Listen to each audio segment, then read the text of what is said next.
నా తండ్రి అయిన దేవుని నుండి ప్రభు అయిన క్రీస్తు నుండి కృపయు కనికరము సమాధానము ఈ వర్తమానం వినుచున్న దేవుని బిడ్డలందరికీ కలుగునుగాక. ప్రియా దేవుని బిడ్డలరా, ఈ దినము అనగా 12వ తేదీ మే మాసం 2024వ సంవత్సరం ఆదివారం దినపు ధ్యానాంశము ఎల్లప్పుడూ ప్రభునందు ఆనందించుడి 3వ భాగము. ప్రియా దేవుని బిడ్డలరా, అనుదినము అందించబడుతున్న ఆత్మీయ వర్తమానాల ద్వారా మీరెంతగానో ఆశీర్వదింపబడుతున్నారని, ఆత్మీయంగా బలపడుతున్నారని మేము విశ్వసిస్తున్నాం, ప్రార్థిస్తున్నాం. ప్రియులారా, ఈ శ్రేష్టమైన సమయంలో ప్రార్థించుకుని దేవుని యొక్క సహాయము చేత వాక్య ధ్యానంలోనికి వెళదాం. తలలు వంచండి, కండ్లు మూసుకోండి, ప్రార్థించుకుందాం. మహాగణుడా, గొప్ప దేవ, ప్రేమ నమ్మకం కలిగిన మా కన్న తండ్రి, మీ ఘనమైన శ్రేష్టమైన నామానికి మహిమ చెల్లిస్తున్నామయ్యా. జీవాధిపతి, కృప కలిగిన దేవ, మీ అనలేని కృపా కనికర వాత్సల్యతను బట్టి మమ్మల్ని నడిపిస్తున్నటువంటి మా కన్న తండ్రి, మీకే మహిమ ఘనత ఆరోపిస్తున్నామయ్యా. ఈ శ్రేష్టమైన సమయంలో మీ పాద సన్నిధిలో జీవార్థమైన మాటలు వినబోచుంటుండగా వినగల చెవిని, గ్రహించగల మనసును దయచేసి మీ మాటల్లో జీవాన్ని, ఆదరణ, రక్షణ పొందుకోవటానికి కృప దయచేయండి అయ్యా. ఇదిగోనైనా మీ దాసునిగా నన్ను మరుగుపరిచి కేవలము మీ వాక్యమును మాత్రమే బయలుపరిచి మీరే మహిమ ఘనత పొందమని క్రీస్తు నామములో అడిగి వేడుకుంటున్నాం తండ్రి, ఆమేన్.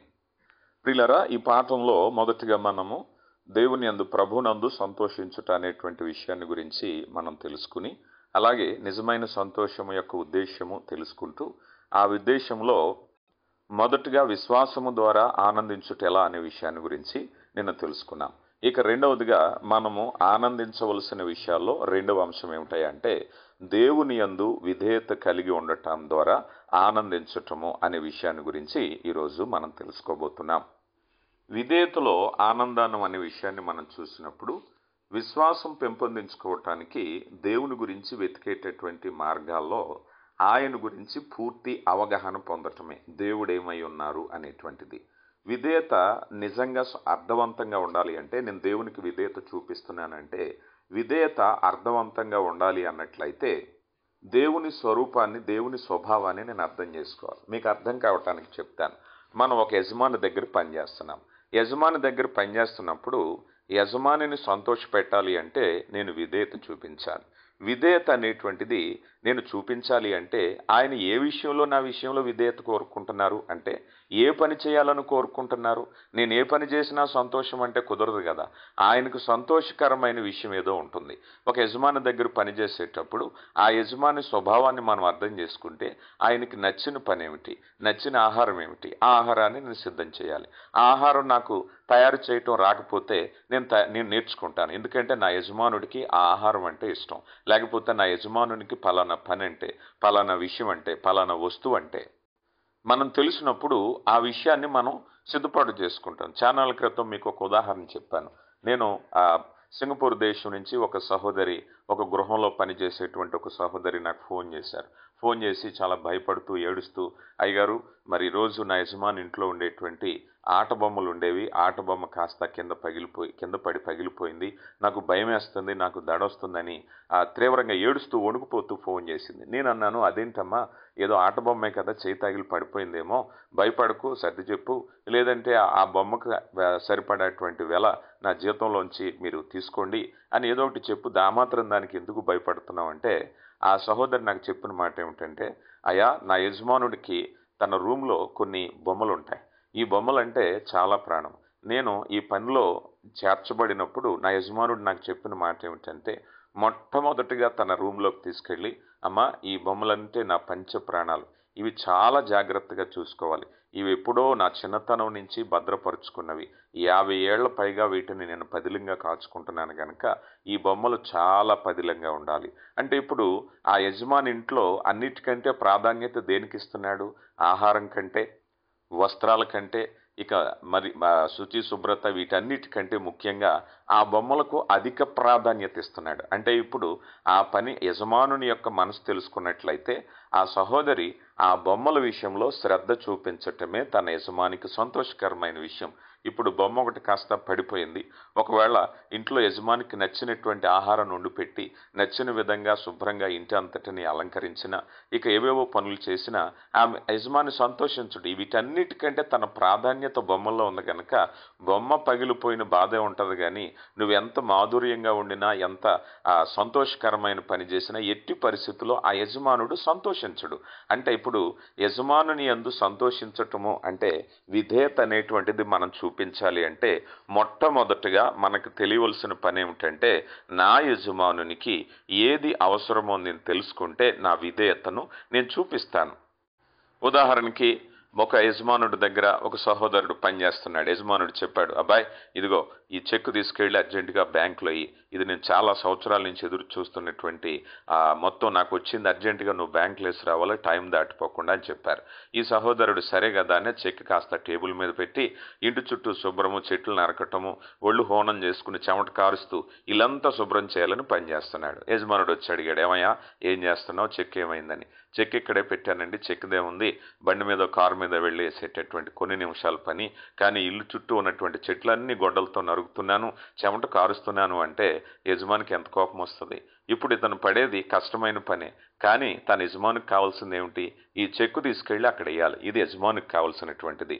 ప్రియ దేవుని బిడ్డ, ఈరోజు చాలా మంది మనం యజమాని స్వభావాన్ని అర్థం చేసుకోకపోతే మనం ఎంత కష్టపడినా కూడా యజమానుని సంతోషపెట్టలేం. కనుక యోహాను గారు రాసిన మొదటి పత్రిక 5వ అధ్యాయము 2వ వచనంలో, యోహాను గారు రాసిన మొదటి పత్రిక 5వ అధ్యాయం 2వ వచనంలో, మనము దేవుని ప్రేమించుచు ఆయన ఆజ్ఞలను నెరవేర్చువారుమైతిమా, దేవుని పిల్లలను ప్రేమించువారుమని దాని వలనే ఎరుగుదుము. మనం ఆయన ఆజ్ఞలను గైకొనుటయే దేవుని ప్రేమించుట, ఆయన ఆజ్ఞలు భారమైనవి కావు అన్నారు. కనుక ప్రియులారా, ఇప్పుడు దేవుని సంతోష పెట్టడానికి లోబడటం అనేది క్రైస్తవుని యొక్క బాధ్యతగా మనం చూసాం. ఈ బాధ్యతలో మనం ఆయన ప్రేమించాలి అని అంటే ఆయన ఆజ్ఞలను గనుక్కొనాలి. ఇదే పత్రికలో యోహాను గారు రాసిన మొదటి పత్రిక 2వ అధ్యాయము 3వ వచనంలో కూడా మనం చూస్తే, మరియు మనం ఆయన ఆజ్ఞలను గైకొనిన ఎడల దీని వలన ఆయనను ఎరిగి ఉన్నామని తెలుసుకుందుము అన్నారు. కనుక ప్రియులారా, విధేయత అనేది పరలోకపు తండ్రికి ఇష్టమైనది చేయుచున్నామని తెలుసుకోవటమే నిజమైన ఆనందం. పిల్లరా, ఈ విషయాన్ని మనం చూసినట్లయితే మొదట విధేయత కనపరచటం యజమానుని స్వభావాన్ని మనం తెలుసుకుంటున్నాం. యజమాని స్వభావం ఎప్పుడైతే తెలుసుకుంటున్నామో ఆ రీతిగా ప్రవర్తిస్తుంటే మనలో ఒక ఆత్మ సంతృప్తి ఉంటుంది. మీరు ఎప్పుడైనా గమనించండి, మీరు ఏ కంపెనీలో ఏ యజమాని దగ్గర ఎక్కడ ఏ సంస్థలో పనిచేస్తున్నప్పటికీ కూడా నీవు తీసుకునేటువంటి జీతానికి నీ యజమానుడు సంతోషంగా ఉన్నాడు అని అనేటువంటిది సంతృప్తి. ఒకవేళ నువ్వు ఇబ్బంది పెట్టినా, ఇరుకును పెట్టినా ఏదోలాగా జీతం వస్తుంది. అది కాదు, నువ్వు తీసుకునేటువంటి జీతానికి నీ యజమానుడు సంతోషంగా ఉన్నాడు నీ పట్ల, నీ పని పట్ల అంటే ఆ సంతోషం ఎంత ఉంటుందండి. ఆ సంతోషాన్ని ఇక్కడ మనం చూడాలి. ఇదే విధేయతలో సంతోషము అనేటువంటిది. నా యజమానుడు నా పని పట్ల, నా యజమానుడు నా సర్వీస్, నా యజమానుడు నేను వండే వంట పట్ల, నేను చేసేటువంటి వ్యాపారం పట్ల నా యజమానుడు నా మీద నమ్మకం ఉంచటాన్ని బట్టి ఈ పనంతా నాకు అప్పగించారు. కొంతమంది మనం చూస్తూ ఉంటాం, అయ్యా నా యజమానుడు ఇంటంతటిని కూడా నాకే అప్పగించారు, నేనే నమ్ముతున్నాను. యోసేపు గారు పరాయి దేశంలో, ఐగుప్తు దేశంలో పనిచేసేటప్పుడు తన భార్యతో, పోతీఫరు భార్యతో చెప్తాడు కదా, నా యజమానుడు నాకు నిన్ను తప్ప ఈ ఇంటి అంతటినీ అప్పగించాడు. ఎంత నమ్మకం చూసారా. యజమాని మనసులో నమ్మకం సంపాదించుకోవటం అనేది ఎంత సంతోషం. ప్రియులారా గమనించండి, నమ్మకం సంపాదించుకోవటానికి చాలా కష్టపడాలి. కొన్నిసార్లు నమ్మకం పోగొట్టుకోవటానికి చాలా సునాయాసంగా, మీకు ఇంకా చెప్పాలి అర్థం కావాలి అంటే, కొన్నిసార్లు మనం చూస్తూ ఉంటాం చాలా మంది బిడ్డలు యజమానుల దగ్గర పనిచేసేటప్పుడు చాలా నమ్మకంగా సంవత్సరాలు పనిచేసేటప్పుడు ఎవరో తోటి పనివారు మరెవరో కొత్తగా వస్తారు. ఈ కొత్తగా వచ్చినటువంటి వారు లేనిపోని మాటలు, చాడీ మాటలు చెప్పటంతో ముందు నుంచి నమ్మకంగా పనిచేసిన వారికి చాలా బాధ ఉంటుంది. అయితే వీరి జీతం వీళ్ళకి వస్తూ ఉంటుంది, వీరి జీతం వీళ్ళకి ఇస్తూ ఉంటారు. కాకపోతే యజమాని ఎంతకు ముందు చూసిన చూపు చూడకపోవటం అనేది మనసు ఎంత బాధ కలుగుతుంది చెప్పండి. అంటే ఇప్పుడు అక్కడ పనిచేసేటప్పుడు నీకు కేవలం జీతమే కావాలా, జీతంతో పాటు నమ్మకం కావాలి అంటే నమ్మకం కూడా కావాలి. ఆ నమ్మకంలోనే సంతోషంగా ఉంటాం. నిన్ను అనుమానిస్తూ లేనిపోని మాటలంటూ జీతం ఇస్తే మాత్రం మనం పడతామా? మన యజమాని దగ్గర పనిచేసేటప్పుడు మనకి మన్నన కావాలి, మర్యాద కావాలి, నమ్మకం కావాలి, గౌరవం కావాలి, అభినందన కావాలి. ఇలా చేస్తేనే మనం సంతోషంగా ఉంటాం.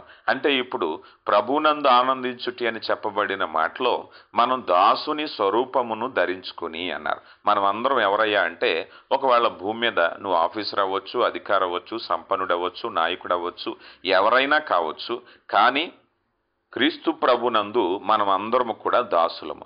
ఈ దాసునిగా మనం ఉన్నప్పుడు మనము ప్రభువుకి లోబడటంలో ఆనందం. అంటే ఈరోజు నేను నీతిగా జీవిస్తున్నాను, ఈరోజు ఆయనకి నచ్చిన పని ఏమిటి చెప్పండి, ఆయన ఆజ్ఞ ఏమిటి చెప్పండి. మనం ఇన్ని ఉదాహరణలు చూసాం కదా.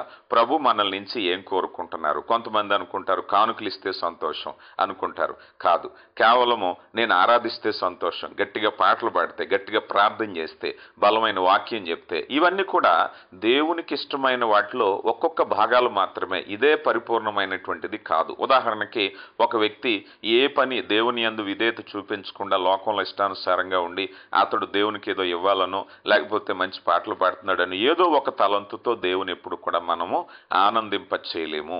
ఒకే ఒక ఆనందం ఏమిటయ్యా అంటే విధేయత ఏమిటయ్యా అన్నట్లయితే విరిగి నలిగిన హృదయము, హృదయపూర్వకంగా. అందుకే బైబిల్ గ్రంథంలో మనం చూసేటప్పుడు ఆజ్ఞల్లో కానీ దేవుని యొక్క ఆజ్ఞలన్నింటిలో కూడా నీ పూర్ణ హృదయముతో నీ తండ్రి అయినటువంటి దేవుని సేవించాలి, ప్రేమించాలి, ఆరాధించాలి అనే మాటలు మనం చూస్తూ ఉంటాం.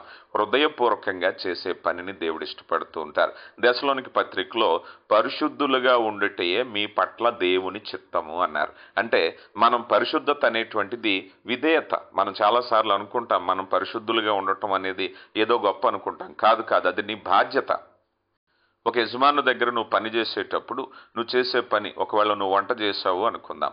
యజమానికి వంట చేసినప్పుడు నేను గనక గొప్పగా చేశానని చెప్పుకోవటానికి వీల్లేదు. అది నీ బాధ్యత అది కదా. నువ్వు ఏ పని చేసినప్పటికీ నీ యజమాని యొద్ద చేసేటటువంటి దాన్ని బాధ్యతనే అంటారు. అది గొప్ప, అది ఉన్నతమైనది అనేది యజమానుడు ఇచ్చేటువంటి బిరుదును బట్టి ఉంటుంది.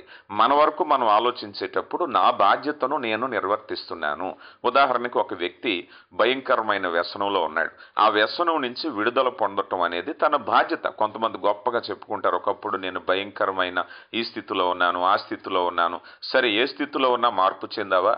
నీ డ్యూటీ నువ్వు చేసావు అంతే, నీ బాధ్యత నువ్వు చేసావు. ఎందుకంటే నిన్ను తన యొక్క పనిలో, తన యొక్క సహవాసంలో పిలిచినటువంటి నీ యజమానుడైనటువంటి క్రీస్తు ప్రభు నిన్ను ఎందుకు పిలిచాడంటే పరిశుద్ధుడిగా ఉండడానికే పిలిచాడు గనక నువ్వు ఆ పనే చేస్తున్నావు. అది నీ బాధ్యత. అది ప్రభుకి వ్యతిరేకమైనటువంటి ఎంత వ్యసనమైన, వ్యాపకమైన, అవరోధమైన నువ్వు విడిచిపెట్టావు గనక ఈ ఆనందాన్ని ఇంకా చెప్పాలి అంటే స్పష్టంగా క్రైస్తవుడు దేని కొరకు ఆనందించాలి అంటే సర్వసాధారణంగా మనం కొన్ని సాక్ష్యాలు చెప్తూ ఉంటాం. దేవుడు మన జీవితాల్లో జరిగించిన కార్యాల నిమిత్తం మనం సంతోషంగా ఉన్నాము అనేటువంటి విషయంలో కొన్ని బాధ్యతలు మనం చెప్తూ ఉంటాం కదా. దేవుడు నా జీవితంలో మేలు చేశారు, ఉద్యోగం ఇచ్చారు, లేకపోతే మరొకటి ఏదో ఒక మేలు జరిగిందని సంతోషం. కానీ క్రైస్తవుడు ఆనందించవలసిన విషయం ఏమిటో తెలుసా? బాధ్యతలు నిర్వర్తించటములో కలిగే ఆనందాన్ని దేవుడు ఇష్టపడుతున్నారు. అంటే నీకు సంతోషం కలిగినప్పుడు సంతోషంగా ఉండొద్దని కాదు, వాటికంటే నీ బాధ్యతను నువ్వు నెరవేర్చేటప్పుడు అది కష్టమైన, ఇరుకైన, ఇబ్బంది అయినా నువ్వు సంతోషంగా ఆ పని చేయటాన్ని దేవుడు ఇష్టపడుతున్నారు. ప్రభునందు ఆనందించుట అని చెప్పబడే విభాగం అదే. మన అపోస్తుల కార్యగ్రంథం 3వ అధ్యాయంలో మనం చూసినప్పుడు పేతురు యోహానులను అక్కడ అవిటివాడిని, వెండి బంగారములు మా యొద్ద లేవు గనక ఇదిగో క్రీస్తు ప్రభు నామమున లేచి నడవమన్నారు. అప్పుడు సభవారు వారిని పట్టుకున్నారు. క్రీస్తు ప్రభు నామంలో మీరు ప్రకటించకూడదని వారిని దండించి విడిచిపెట్టారు. అప్పుడు ఆ ఇద్దరు కూడా అంటారు కదా, మేము ప్రభు నిమిత్తము శిక్షింపబడుట సంతోషకరమైన విషయం అని ఎరిగి వారు ఆనందించుచు వెళ్ళిపోయారు అన్నారు. అంటే ప్రభు కొరకు శ్రమ పడటం అనేది బాధ్యత కదా. ఈ బాధ్యతను వాళ్ళు ఏం చేశారంటే సంతోషంగా నిర్వర్తించారట. ఇది ప్రభునందు ఆనందించుట అని. చాలా మంది ప్రభునందు ఆనందించటం అంటే వాళ్ళ భావం ఏమిటంటే, ప్రభు నా జీవితంలో సంతోషం లేదు గనక నీవు నన్ను ఆశీర్వదిస్తే నేను సంతోషంగా ఉంటాను, నాకేదో అదిస్తే ఇదిస్తే సంతోషంగా ఉంటాను అని మనం అడుగుతూ ఉంటాం. మంచిదే. కానీ ప్రభునందు ఆనందించటం అంటే ఏమిటయ్యా అంటే ఏ పరిస్థితి ఎలా ఉన్నా నీ కొరకు జీవించటంలో నాకు ఆనందం ఉంది అని చెప్తామే. ప్రభువుని సేవించటంలో అవరోధాలు వచ్చినా, ఆటంకాలు వచ్చినా సంతోషంగా మనము ఆయనను సేవించేటటువంటిది ఆయనకి ఇష్టమైనది. ఈరోజు చాలామంది సమస్యలను బట్టి దేవునికి దూరం అవుతారు. ఉదాహరణకు అనుకుందాం, కొంతమంది ఆరాధించలేకపోతున్నారు, కొంతమంది వాక్యాన్ని వినలేకపోతున్నారు, దేవుని చిత్తాన్ని గమనించలేకపోతున్నారు.